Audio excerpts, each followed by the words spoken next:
Tanya's getting on with the day-to-day, but her thoughts are elsewhere. My grandmother, she's got cancer, and we don't know how long she has, but we can go and see them, and then she can't, at the moment, escape just because of her condition. Her dad and grandmother are still in the city of Mykolaiv, which is being hit by Russian missiles on a daily basis. Her cousin is fighting on the front line near Odessa.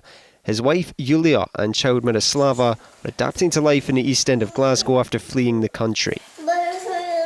The 4-year-old is attending nursery, but the language barrier makes it hard to fit in.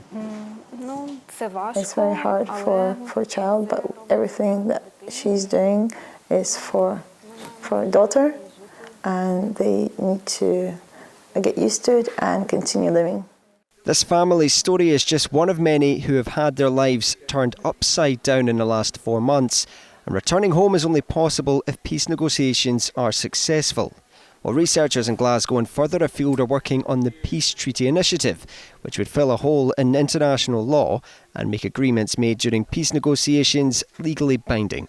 These parties concluded the Minsk peace agreements in 2014 and 2015, but these agreements were not implemented. If we have institutional structures and international law that can support the implementation of peace agreements, these conflicts might be easier to resolve.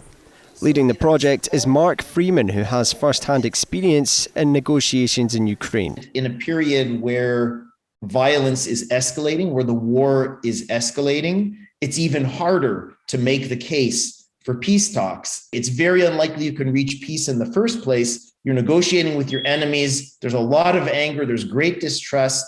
And so if you manage somehow to reach a peace settlement, international law can and must be a friend as much as possible to the sustainability of that agreement. While the work is gathering pace, it may take a few years before it's used in practice, meaning it may not deliver peace quickly enough for Tanya and her family. Greg Ockrim, STV News.